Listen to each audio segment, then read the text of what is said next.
What, just to be safe thing you did end up saving your ass later. Not my ass, but my mom's. She and I were home alone and I was getting ready to go to a party. I came upstairs and found her with the carbon monoxide detector in pieces on the coffee table. She said it was beeping, and apparently once years ago in our last house one was malfunctioning and giving a false alarm, so I guess she just assumed it was happening again. I shrugged it off and continued getting ready. I was about to leave but something was nagging at me. She was insisting it was fine. After some arguing with her I said no. We are calling the fire department. So I did. They came, and the levels of carbon monoxide were so high in the basement they said anyone sleeping down there would be dead already. Our cats were vomiting from the poisoning and we didn't realize. I guess the filter on the furnace was so clogged it was pumping out carbon monoxide. One of the firefighters pulled me aside and said if I hadn't called I likely would have come home to my mom dead in her bed. Two good friends of mine, and their two cats, died of carbon monoxide poisoning. It's scary shit.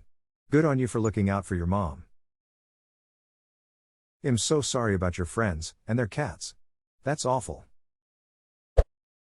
Not my ass, but I was getting ready for school whilst mom was vomiting in the bathroom. She said it was just a stomach bug and to just go to school but mentioned her arm hurt. Something didn't sit right, so I called the ambulance from downstairs. They arrived and took her into the ambulance. She then proceeded to have 3 cardiac arrests and needed defibrillated each time. A double bypass later and she was up and about within a month. Paramedics told me she would have died 5 minutes after I left, if I hadn't called. You saved your mom. Smart listening to your intuition. Had some weird achy symptoms and went to the doctor even though I figured I was probably overreacting. Turns out I had cancer. My problem is I'm almost always aching somewhere. I am a bit of a hypochondriac, so I hate reading people saying minor symptom became cancer lol. Seriously. I read this thread and now I definitely have leukemia, lung cancer, and probably at least 3 other types. Putting only one of my work shoes in the hotel safe along with my valuables. Literally has stopped me in my tracks from forgetting my wallet and passport in a different country. That's a great idea. Was delivering pizza in a sketchy block of town late at night. Huge apartment complex with multiple buildings. Walking up to the front door I noticed a couple guys wearing dark clothing about 100 feet behind me walking in my direction. Delivery was on the 2nd floor and by the time I reached her door I heard the main door of the apartment complex open and close.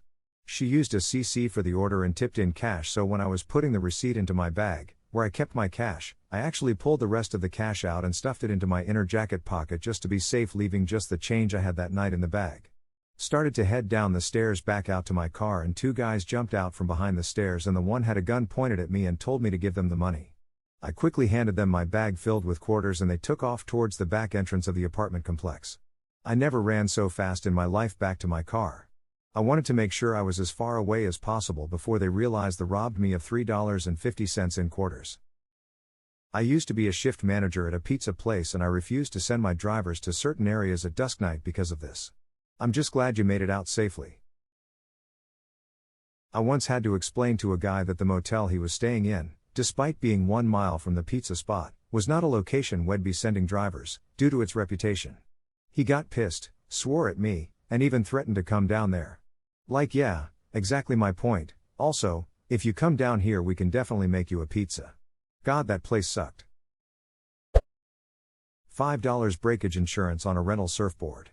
Broke that ducker clean in half in my first 10 minutes.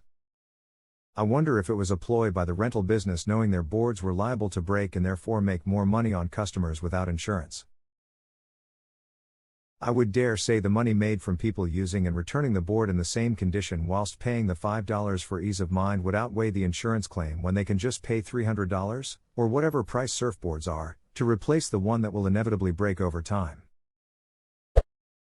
My friend and his wife were having their first child. They had gotten a big packet of information and paperwork to fill out before the due date to make things easier. There were also brochures for genetic testing and other things that could be done, and one of the things was about saving the cord blood. My friend said that he looked at the front of the brochure and his wife asked if they should do it. It is not cheap, a couple $1,000s to save it and a few hundred a year after that, and my friend said yes. Their daughter was born later that year. 3 years after her birth, they had a boy, and he was born with an immune disorder, no white cells, and his big sister's cord blood and stem cells were used as a treatment. Friend of mine started a cord blood bank about 25 years ago. The phrase filthy rich doesn't even begin to describe them. Would the phrase bloody rich be more apt then? Edit, thanks for the award. Lived in Baltimore at the time. Pulled up outside my place after getting off a late shift and had to get a backpack out of my trunk before going in. I noticed a group of teenaged kids hanging out on the corner and thought nope. Called my roommate to come watch me walk to the door. About 10 minutes later a girl comes running down the street bleeding saying she got jumped by the group of kids for no reason. Stay alert out there y'all. I was in a similar situation a few years ago and I decided to ignore my gut. And you know what happened? I got jumped and mugged. If something feels off, Teresa, a good chance it is. Everybody should read The Gift of Fear. It's sometimes hard to listen to that gut feeling, because we feel the need to stay polite and unfazed in public, even when our gut is telling us to run away. This book helped me legitimize that gut feeling. Edit, it's written by Gavin DeBecker. Thank you, Uhol Girl. My dad lost his glasses once. He was going to just use his old prescription but last minute decided to just go to the optometrist anyway in case something changed. Turns out he had a tear in his retina and was booked for surgery within 24 hours. It was bad enough they said he probably would have gone blind really soon had they not caught it when then did. How did he get a tear in his retina? Also, I'm glad he's okay.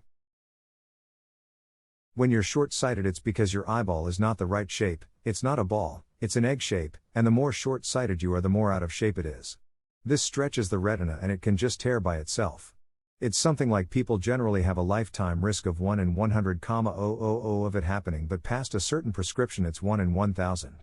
It can happen to anyone because the human body isn't perfect, so everyone should look out for a sudden increase in floaters, flashing lights or it seeming like there's a sudden curtain pulled over your vision.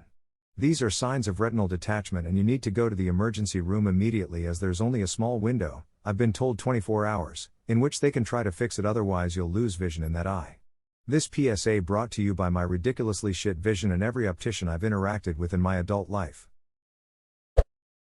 Was watching my toddler nephew and had found a metal straw somewhere in the house and started playing with it.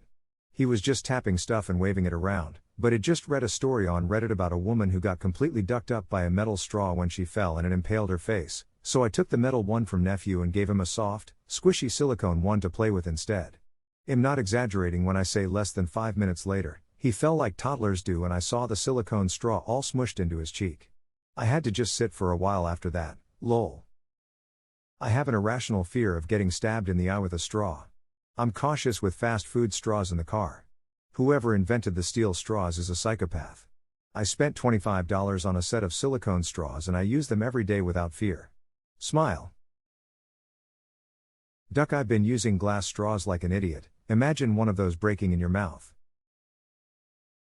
Ain't no way. Not me, bit a coworker.